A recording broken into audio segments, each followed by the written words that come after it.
Hello everyone, मैं doctor Chandrashekhar Azad, assistant professor department of pol science, KP college Murliganj.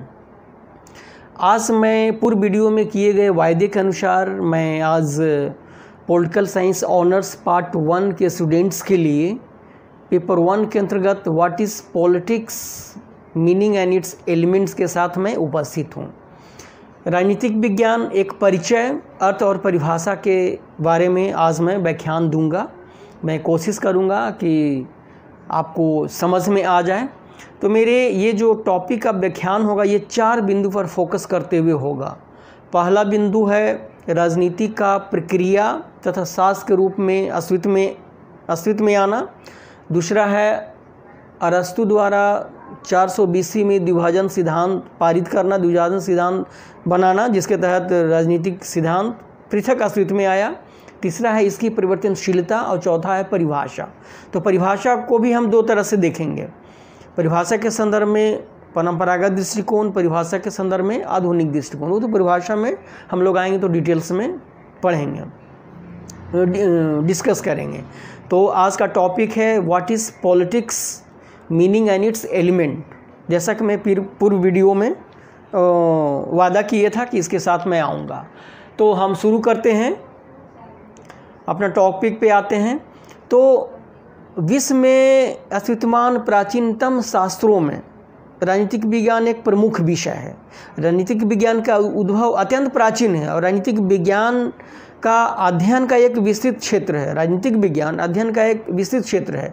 इसमें आपका राजनीतिक विचारधारा, राजनीतिक चिंतन, राजनीतिक सिद्धांत, तुलनात्मक राजनीतिक, अंतर्राष्ट्रीय संगठन इत्यादि सभी आ जाते हैं। इसके ये अध्ययन का विस्तृत क्षेत्र है राजनीतिक विज्ञान। इसके बाद हम लोग आते हैं इसका प्रक्रिया तथा शास्त्र के रूप में अस्तित्व में कैसे आया। तो चूँकि हम सभी जानते हैं कि राजनीति एक मानवीय तथा सर्वव्यापक प्रक्रिया है। मनुष्य का सामूहिक जीवन ने नियंत्रण, शक्ति, सत्ता, शासक शासित संबंध आदि समस्याओं का जन्म दिया। मनुष्य जब एक साथ रह रहा होगा तो उसमें सहयोग भी होता, संघर्ष भी होता, विवाद भी होता है। और जब संघर्ष विवाद होता है तो राजनीतिक प्रक्रिया के रूप में उदय होता है। चूँकि परिस्थिति का उपज है राजनीतिक, जैसा कि हम लोग सभी जानते हैं, राजनीतिक परिस्थिति का उपज है। तो मनुष्य के सामूहिक जीवन ने नियंत्रण, शक्ति, सत्ता, शासक शासित संबंध आदि समस्याओं का जन्म दिया और यहीं से प्रक्रिया के रूप में राजनीति का उदय होना समझा जाता है। और इन चीज़ों से संबंधित जब विचार शास्त्रीय रूप धारण किया, शक्ति सत्ता संबंधित या आदर्श राज का सिद्धांत या शासक शासित संबंध इत्यादि विचारों ने जब शास्त्रीय रूप धारण किया तो शास्त्र के रूप में ये राजनीतिक विज्ञान आया। इसी हम राजनीतिक विज्ञान कहा जाता है। तो हम समझते हैं कि समझ में आ गया हो कि राजनीतिक का प्रक्रिया के रूप में और शास्त्र के रूप में किस तरह से आया। उसके बाद हम लोग बढ़ते हैं पृथक स्वतंत्र का अस्तित्व में आना राजनीतिक विज्ञान का। तो 400 BC पूर्व तक राजनीतिक विज्ञान का एक अलग पहचान नहीं था, पृथक अस्तित्व नहीं था। ये राजनीति विज्ञान, दर्शन शास्त्र, इतिहास हो गया, आपका नीति शास्त्र हो गया, इनकी अवधारणाओं के अंतर्गत इनका अध्ययन किया जाता था। इनका अलग पहचान नहीं था। तो 400 BC में अरस्तु ने द्विभाजन सिद्धांत पारित किए। द्विभाजन सिद्धांत 400 BC में पारित करने के बाद राजनीतिक विज्ञान एक पृथक अनुशासन के रूप में आया, पृथक विषय के रूप में आया। और इसीलिए राजनीतिक विज्ञान को अरस्तु को राजनीतिक विज्ञान का पिता भी कहा जाता है, क्योंकि ये 2-3 काम ऐसे राजनीतिक विज्ञान के क्षेत्र में किए कि बहुत ही महत्वपूर्ण है। अतः इन्हें विचारकों द्वारा राजनीतिक विज्ञान का पिता कहा गया। सबसे पहला काम 400 BC में एक इस विषय को स्वतंत्र पहचान दिलाए। दूसरा, तुलनात्मक राजनीति का बीजारोपण किए, क्योंकि राजनीतिक विज्ञान को बेहतर ढंग से समझने के लिए तुलनात्मक राजनीति बहुत ही आवश्यक है। तो तुलनात्मक राजनीति का सबसे पहले प्रतिपादन किया गया। कई एक देश का संविधान का अध्ययन करते हैं तुलनात्मक राजनीति के अंतर्गत। इसके बाद व्यवहारवाद का ये बीजारोपण किए। तो ये पृथक आपका विभाजन सिद्धांत, तुलनात्मक राजनीति का बीज प्रतिपादन, व्यवहारवाद का बीजारोपण के कारण राजनीतिक विचारकों के द्वारा इनको एक दे दिया गया कि राजनीतिक विज्ञान का पिता है। वाकई में अरस्तु राजनीतिक विज्ञान के क्षेत्र में बहुत ही महत्वपूर्ण कार्य किए हैं। हम लोग आगे इनके बारे में पढ़ेंगे। इसका विषय क्षेत्र भी प्रगतिशील है। राजनीतिक विज्ञान 400 BC में पृथक अस्तित्व में आने के बाद ये निरंतर इसका विकास हो रहा है। समय और परिस्थिति के अनुसार इसका अध्ययन पद्धति, इसका स्वरूप, इसका परंपरा इत्यादि में हमेशा विकास हो रहा है। इसलिए ये राजनीतिक विज्ञान प्रगतिशील विषय है। चूँकि राजनीतिक विज्ञान प्रगतिशील विषय इसलिए है कि पहले हम देखते हैं द्वितीय विश्व युद्ध के पहले ये परंपरागत दृष्टिकोण इसके प्रति अपनाया जाता था, जिसमें धर्म, दर्शन, नैतिकता, औपचारिक संस्थाओं पर बल दिया जाता था राजनीतिक विज्ञान के अंतर्गत। और द्वितीय विश्व युद्ध के बाद राजनीति का आधुनिक दृष्टिकोण हो गया, जो कि राज्य और परिधि से बाहर जाकर के शक्ति, सत्ता इत्यादि पर जोर दिया जाने लगा। राजनीतिक व्यवहार, मनुष्य के राजनीतिक व्यवहार पर जोर दिया जाने लगा। परंपरागत दृष्टिकोण में इसके अंतर्गत राज्य और परिधि में ही सिमटा हुआ था सोच, लेकिन आधुनिक दृष्टिकोण में राज्य और परिधि से बाहर जाकर के इसका अध्ययन किया जाने लगा, शक्ति के संबंध में, सत्ता के संबंध में, डेविड स्टीन के अनुसार मूल्यों के आधिकारिक आवंटन के संबंध में, यानी कि इसका हर चीज़ परिवर्तन हो गया। तो खैर हम जब ट्रेडिशनल और non traditional concept of political science का टॉपिक लेकर आएंगे तब इसमें विस्तार से चर्चा करेंगे। फिलहाल ये निरंतर विकास की प्रक्रिया में गतिशील है, समय के साथ इसमें परिवर्तन हो रहा है। इसके बाद हम लोग आते हैं इसका परिभाषा पर। तो एक खास परिभाषा देना इसका बहुत ही मुश्किल काम है, लेकिन जैसा कि हम कोशिश करते हैं। पॉलिटिक्स अंग्रेजी का शब्द है, जो कि राजनीति हिंदी का अनुवाद होता है पॉलिटिक्स, ये अंग्रेजी का शब्द है। इसका हिंदी अनुवाद होता है राजनीति। तो पॉलिटिक्स पोलिस से लिया गया है, जो ग्रीक वर्ड है, और ग्रीक विद्वानों ने पोलिस को नगर राज कहा है। तो प्राचीन एथेंस में नगर राज स्वतंत्र राज था। तो प्राचीन ग्रीक विद्वानों के द्वारा पॉलिटिक्स किसे कहा गया, इस पर हम आ रहे हैं। पॉलिटिक्स पोलिस से बना है। अब पोलिस का अर्थ होता है नगर राज। तो नगर राज से संबंधित कार्य को ग्रीक विद्वानों के द्वारा राजनीति कहा गया। नगर राज से संबंधित कार्य को ग्रीक विद्वानों द्वारा राजनीति कहा गया। समय के साथ नगर राज में आकार, उद्देश्य, कार्य में वृद्धि हुआ। नगर राज से आपका सामंत राज और रोमन राज से आधुनिक राष्ट्र। तो व्यक्ति के दृष्टिकोण में भी परिवर्तन हुआ। उस समय नगर राज यानी कि राजनीति किसे कहते थे, ग्रीक विद्वानों के अनुसार नगर राज से संबंधित कार्य को राजनीति कहा जाता था। तो समय के साथ इसके परिभाषा में भी परिवर्तन हो गया।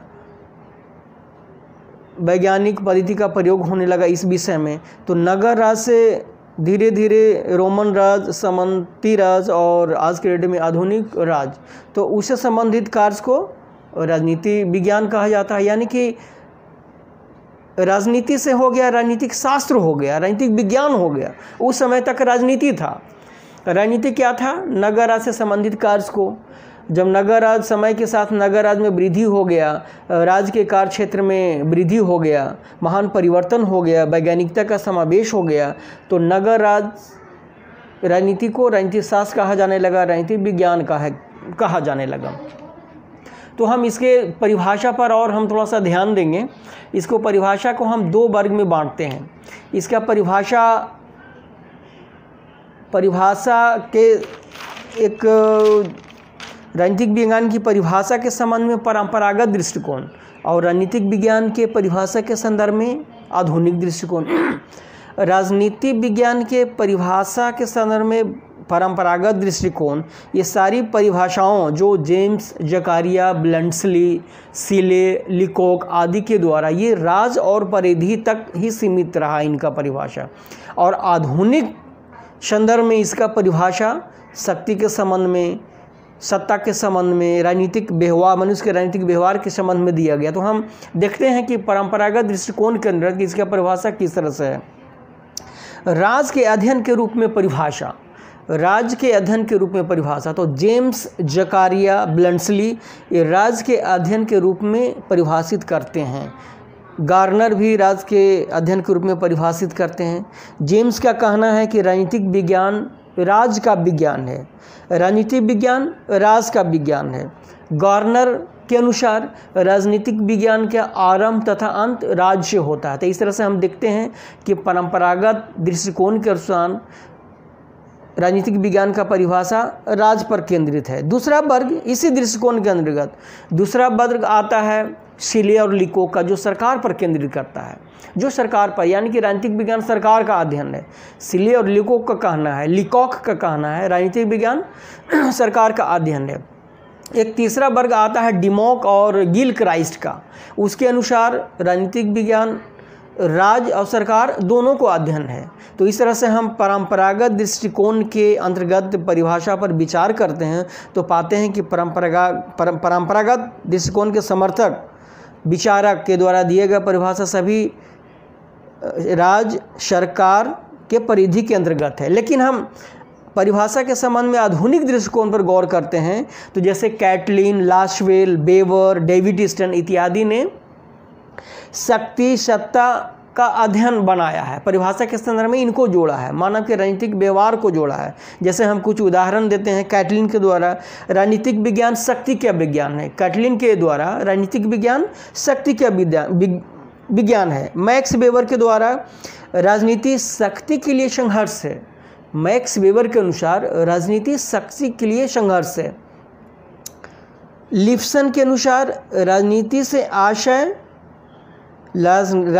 से आशय सक्रिय विवाद से है। लिप्सन के अनुसार राजनीति के आशय सक्रिय विवाद से है। मिलर के अनुसार राजनीति का संबंध संघर्ष तथा मतभेद से है। राजनीति का संबंध संघर्ष तथा मतभेद से है। रावर्ट, जो कि आज का परिभाषा आज वर्तमान समय में उनका परिभाषा सटीक बैठता है। रावर्ट के अनुसार राजनीति संभावनाओं का कला है। आज हम वर्तमान समय में भी राजनीति में देखते हैं इस तरह से गठबंधन, कोई पार्टी का कहना मुश्किल है कि किस पार्टी के साथ उसका अलायंस रहेगा, कब ख़त्म हो जाएगा, ये कहना मुश्किल है। तो राजनीतिक संभावनाओं का कला है, राजनीति संभावनाओं की कला है। राजनीति में कोई न अस्थायी दोस्त होता है न दुश्मन होता है, इसलिए सही कहा गया है राजनीतिक संभावनाओं का कला है। इस तरह से और हम देखते हैं डेविड ईस्टन के अनुसार राजनीतिक समाज में मूल्यों का आधिकारिक आवंटन है। राजनीतिक समाज में मूल्यों का आधिकारिक आवंटन है, यानी कि समाज में मूल्य जो है, मूल्य जिसे हम समझ सकते हैं कि आपका भौतिक और भावनात्मक वस्तु हो गया, सम्मान हो गया, प्रतिष्ठा हो गया, स्वस्थ हो गया, लाभ हो गया, ये सब मूल्य है जिसका कामना करने के लिए लोग हमेशा प्रयासरत रहते हैं। मूल्यों का आधिकारिक आवंटन, इसकी संख्या सीमित होता है तो इसका वितरण में हमेशा संघर्ष उत्पन्न होने की संभावना रहता है। तो डेविड ईस्टन के अनुसार ये आधुनिक राजनीतिक विज्ञान का बहुत बड़ी विशेषता भी है कि ये मूल्यों का आधिकारिक आवंटन। तो डेविड ईस्टन के अनुसार मूल्यों का आधिकारिक आवंटन ही राजनीतिक विज्ञान है, यानी कि वो राजनीतिक विज्ञान की परिभाषा मूल्यों के आधिकारिक आवंटन के रूप में दी है। तो इस तरह से हम देखते हैं कि आधुनिक राजनीतिक विज्ञान के अंदर जितने भी परिभाषा दिया गया, चाहे वो मिलर के द्वारा हो, लिप्सन के द्वारा हो, हिलमैन के द्वारा हो, रोवर्ड के द्वारा हो, बिस्मार्क के द्वारा हो, ये सब शक्ति सत्ता मनुष्य के राजनीतिक व्यवहार से संबंधित दिए। और परंपरागत राजनीतिक विज्ञान के अंतर्गत जो भी है वो राज्य और परिधि के अंतर्गत है। परंपरागत ट्रेडिशनल कंसेप्ट के अंतर्गत जो भी थिंकर्स हैं वो राजनीतिक विज्ञान का परिभाषा राज्य और परिधि के अंतर्गत सीमित किए। तो इस तरह से हम देखते हैं। एक और चीज़, ये दो के अतिरिक्त एक और है मानवीय तत्व के संदर्भ में परिभाषा, जिन्होंने लॉस्की के द्वारा दिया गया था। लॉस्की के अनुसार राजनीति शास्त्र का अध्ययन का संबंध संगठित राज्यों से संबंधित मनुष्य के जीवन से है।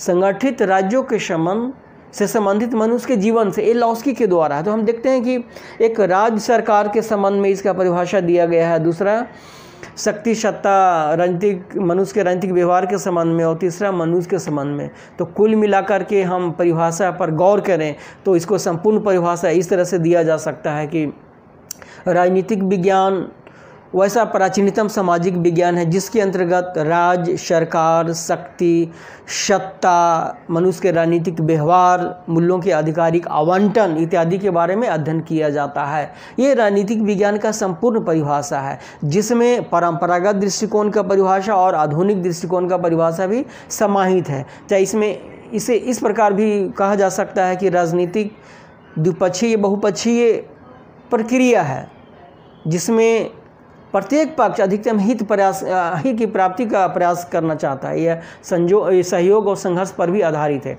तो इस तरह से हम देखते हैं कि ये इस तरह से परिभाषा हुआ राजनीतिक विज्ञान का।